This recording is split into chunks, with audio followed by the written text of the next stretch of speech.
आज बात करते हैं मारवाड़ के एक ऐसे शासक की जिन्होंने एक पूरे साम्राज्य का भविष्य तय करने वाली लड़ाई में अपनी छोटी सी सेना के साथ हिस्सा लिया था।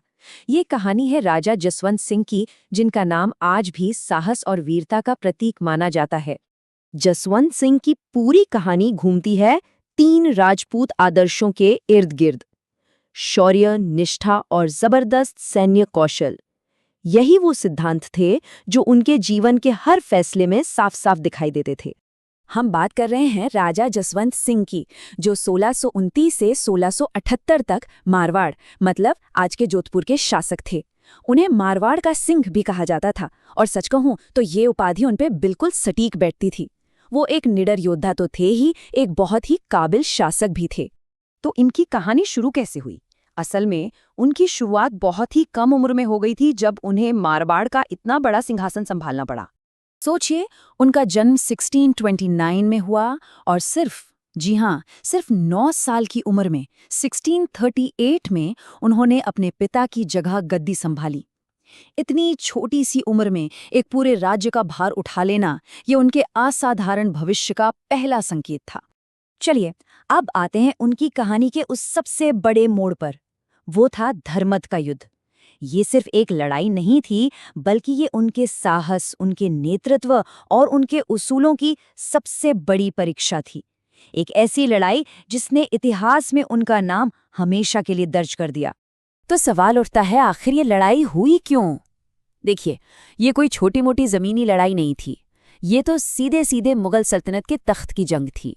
उस तख्त पर कौन बैठेगा, इसी से पूरे हिंदुस्तान का भविष्य तय होना था। और राजा जसवंत सिंह इस बड़े संघर्ष के ठीक बीच में खड़े थे।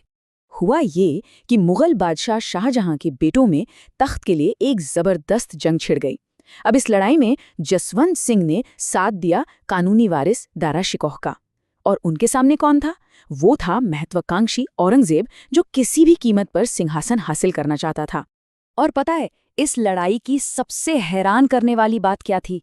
जसवंत सिंह की सेना औरंगजेब की सेना के सामने बहुत बहुत छोटी थी, लेकिन संख्या की इस कमी को उन्होंने अपनी हिम्मत और अपने जबरदस्त शौर्य से पूरा कर दिया।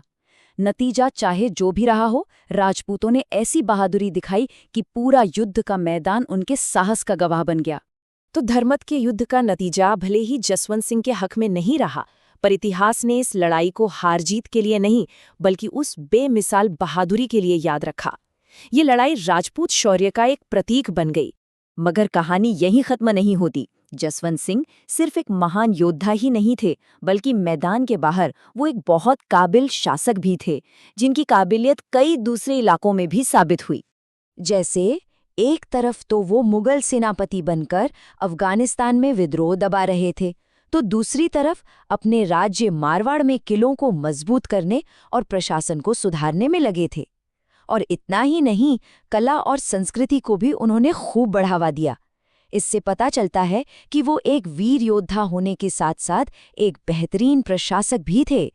और उनके हर काम में, हर फैसले में राजपूतों के वो 3 आदर्श साफ छलकते थे: मान यानी सम्मान, शौर्य यानी हिम्मत, और वफादारी मतलब निष्ठा।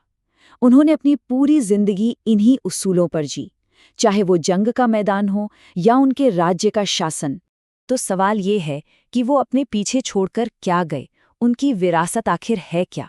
एक ऐसी विरासत जो आज भी लोगों को प्रेरणा देती है। साल था 1678, जब राजा जसवंत सिंह का निधन हुआ।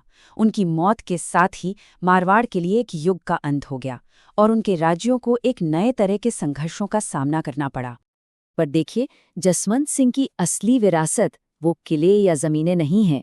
उनकी असली विरासत है उनकी बहादुरी की वो कहानी जो कभी भुलाई नहीं जा सकती। आज भी राजस्थान में उनकी वीरता को बड़े गर्व और सम्मान के साथ याद किया जाता है। उनकी कहानी पीढ़ियों के लिए प्रेरणा बनी हुई है। तो आखिर में एक सवाल रह जाता है, किसी योद्धा की विरासत अमर कैसे बनती है? शायद इसका जवाब जीती हुई लड़ाइयों की गिनती में नहीं, बल्कि उन उसूलों और उस हिम्मत में छिपा है जिसके लिए वो जिए और लड़े।